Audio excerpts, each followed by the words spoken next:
sua meta, qual é? Conta pra gente. Planejamento, né? Essa palavra aí para 2020 é tema de hoje do MG Responde. Você já pode mandar a sua pergunta pra gente. Os nossos números de telefone vão aparecer para você aí agora na tela e também durante a nossa entrevista. A entrevistada de hoje, que a gente recebe aqui no estúdio, é a coach Vânia Marques. Boa tarde, seja bem-vinda. Muito obrigada. A gente viu ali na entrevista, na reportagem da Aline Fonseca, muita gente falando de planejamento em si e relacionando isso muito a dinheiro, né? E não é só dinheiro, a gente está até comentando aqui, não é só isso, né? Planejamento, acho que essa palavra tinha que mudar, tinha que ser planejação, porque fica só no papel, não sai ali para execução ao longo dos 12 meses.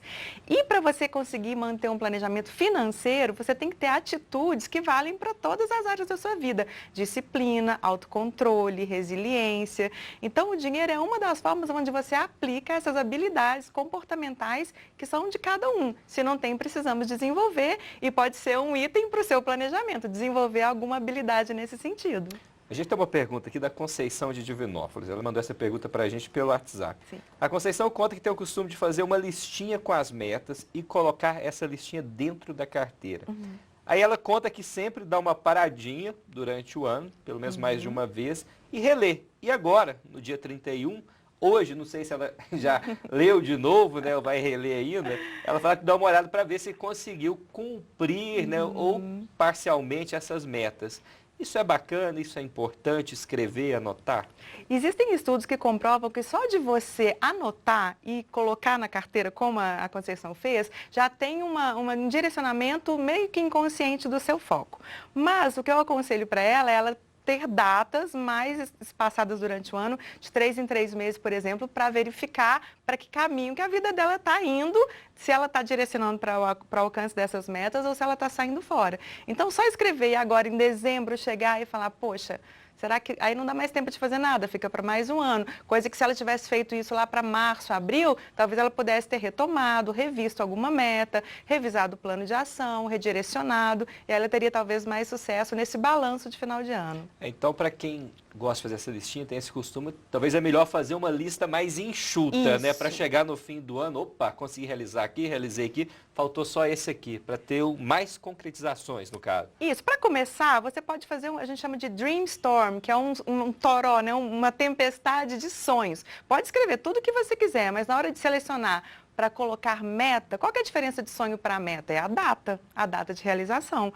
Então, você pega esses sonhos, escolhe 3 ou 4, distribui ao longo do seu ano, coloca a data que você quer executar e aí você vai acompanhando. Então, muitos sonhos, muitas metas, às vezes dispersa muita sua energia e você acaba não tendo muito resultado. No caso de planejamento para carreira, né? Quem está pensando em mudar de carreira agora em 2020, né? Esse pensamento, ele já começou em 2019? Já tem que ter começado em 2019 e não para começar em 2020? Provavelmente esse pensamento já começou a partir do momento que a pessoa está insatisfeita com a rotina profissional dela. Então já é um sinal de que ela precisa ter um movimento. Quanto mais ela procrastina, mais fica difícil porque o mercado vai ficando mais competitivo. Então hoje você precisa de um profissional muito mais completo, muito mais antenado. Então você precisava já ter se preparado para ter mais alcance de uma recolocação bem-sucedida agora. Então, se você não fez isso ainda, é hora de começar e pensar que algumas metas você não consegue, infelizmente, resolver num ano. São metas a longo prazo. Então, acoplado a isso, o que a pessoa pode fazer? Fazer uma agora, nesse momento de reflexão, como é que ela se vê daqui 5 ou 10 anos? Para que a partir dali ela faça um retrocesso e ver que passos que ela precisa, então, começar hoje para chegar onde ela quer estar daqui 5 anos. É trabalhar com visão, mas sempre com base no seu passado, né? Fazendo uma reflexão de como foi seu ano, o que você desenvolveu, se você se desafiou, se saiu da zona de conforto, que habilidades você tem a seu favor para te colocar à frente desse objetivo que você quer cumprir. Então, é toda uma reflexão com autorresponsabilidade, né? Principalmente para quem está mudando de carreira. Às vezes, colocar a culpa no mercado, na empresa, até no entrevistador, né? Não, mas espera aí, e eu? Como é que eu estou preparado diante dessa oportunidade nova que eu quero abraçar? Se eu não estou, o que eu vou fazer a partir de quando para começar a me tornar mais competitivo? Ó, tem uma pergunta que chegou aqui da Luciana de Itapecerica. Sim. Ela diz que tem o desejo de finalizar alguns acabamentos na área externa da casa dela. Diz que tem as finanças, tudo anotado, mês a mês, no caderno, faz um controle. Ela quer saber se no caso da obra da casa dela, se ela fazer um empréstimo seria uma boa opção, ou ela melhor planejar isso mais com mais cautela, talvez ir juntando esse dinheiro, realizar essa obra lá no fim do ano, ou quem sabe até em 2021 aguardar um pouco mais. Bom, se ela fizer um empréstimo, ela vai pagar talvez 2 vezes mais do que o valor dessa obra se ela juntasse para pagar à vista. Então, a gente precisa se treinar para entender que tem muitas recompensas que não são imediatas, são recompensas a longo prazo. Então, se ela conseguir ter a disciplina para juntar um pouquinho por exemplo, dezembro do ano que vem, o Natal já ser na casa nova, ela consegue se organizar para isso sem pagar o dobro. Agora, se é uma coisa emergencial, como uma coisa de saúde, que não tem esse tempo, aí sim, pode recorrer a empréstimos, a essas situações financeiras que ela sabe que ela vai pagar mais. Mas nesse caso, ela tem que avaliar qual que é a situação da casa dela. É uma urgência, né? Ou ela pode esperar? Mais um motivo para trabalhar essa disciplina e esse autocontrole. Se puder esperar, ela pode fazer uma reforma até melhor do que ela está planejando, né? Exatamente. A Vânia continua com a gente aqui, você ainda pode mandar a sua pergunta para a gente, que no próximo bloco do MG1 ela volta para falar mais de planejamento aí para 2020. O WhatsApp está aqui na minha mão, é só você mandar a sua pergunta que a gente lê a sua pergunta aqui.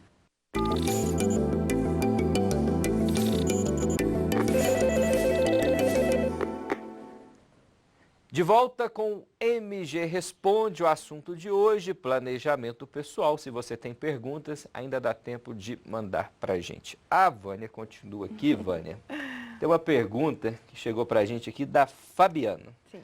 Boa tarde, gostaria de saber o que fazer quando meu nome estiver negativado. E como economizar para liquidar as dívidas e limpar o nome. Primeira coisa é saber onde que ela está agora, né? O que ela está planejando, o que ela vai gastar mais, que se já tiver comprometendo mais o orçamento, vai ficar mais difícil ainda, né? Exatamente. Para onde você está indo hoje no Réveillon, Fabiana? Às vezes essa grana que ela gastaria hoje poderia estar sendo direcionada para esse saldo dessa dívida, né?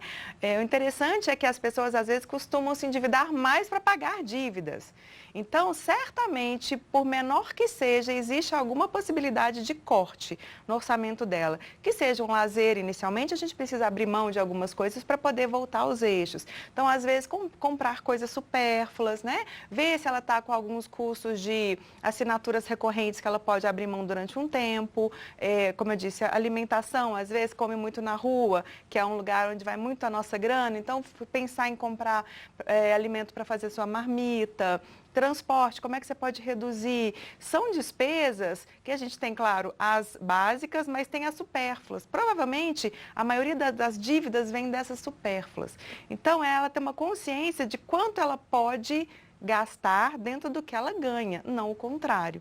Né? Principalmente, o maior vilão disso aí é cartão de crédito, que deveria também chamar cartão de dívida, né? As pessoas pegam ali emprestado e esquece depois que se não paga em dia, vai pagar uma multa gigante. Então, repensar o que ela pode cortar, aproveita essa virada de ano, novos hábitos, como sempre, né? E o que ela pode reduzir desse orçamento? E outra, o que ela pode fazer como plano B? Qual que é a habilidade que ela tem, que talento que ela tem, que pode transformar isso num negócio? De repente, se ela tem um talento de artesanato, de culinária, ou uma habilidade de alguma coisa que ela possa ensinar, pode virar uma aula particular, ou seja, virar uma nova forma de ter uma renda que não seja do trabalho fixo. Ela não entrou em detalhes, né? Em que ela trabalha, mas é o famoso se vira, né? Se você tem um problema para resolver, o problema do dinheiro, ele precisa ser solucionado. Se ela tivesse presa hoje, certamente ela arrumaria o dinheiro que ela está devendo para sair da cadeia. Dava um jeito, com certeza. Não ficaria, a criatividade existia. O lance é qual é a importância que ela está dando para isso, para sair desse buraco e entrar no ano novo, pelo menos com um direcionamento, uma luz no fim do túnel. Senão ela vai passar um 2020 mais desmotivada e isso pode se arrastar ainda mais. A gente até mostrou agora aqui, você acompanhou, você estava aqui no estúdio, Sim. A movimentação do supermercado de Araxá. A gente até comentou em relação às compras, né, em shoppings, mostra uma economia mais fluente. A gente vê uma queda do desemprego também, fechando 2009, um sinal positivo. Para quem está completando agora 18 anos, né, talvez ainda não conseguiu aquele emprego de menor aprendiz, ingressar no mercado, né, e precisa né, trabalhar em 2020 diante de todo esse cenário, né? Como planejar e concretizar isso no próximo ano que começa a partir de amanhã? Para os jovens é especialmente mais, não vou dizer fácil, mas tem mais oportunidades por causa da tecnologia. O jovem de 18 anos, ele já nasceu tecnológico, né? Então ele consegue, hoje em dia você consegue fazer de um hobby alguma coisa lucrativa. Você vê gamers, né? Pessoas que estão aí na internet mostrando seu talento, ensinando. Por exemplo, o primeiro emprego, ok, é difícil porque eles pedem experiência, mas você já pode ter experiências nas suas atividades corriqueiras que não sejam pagas por um empregador. Qual é o exemplo que você tem de liderança entre os seus amigos? Qual é o exemplo que você tem de proatividade? Qual é o exemplo que você tem de habilidade de comunicação? O que você já fez que comprova isso na sua vida, né? Então, a desculpa muito é, eles querem experiência, eu não tenho. Tem.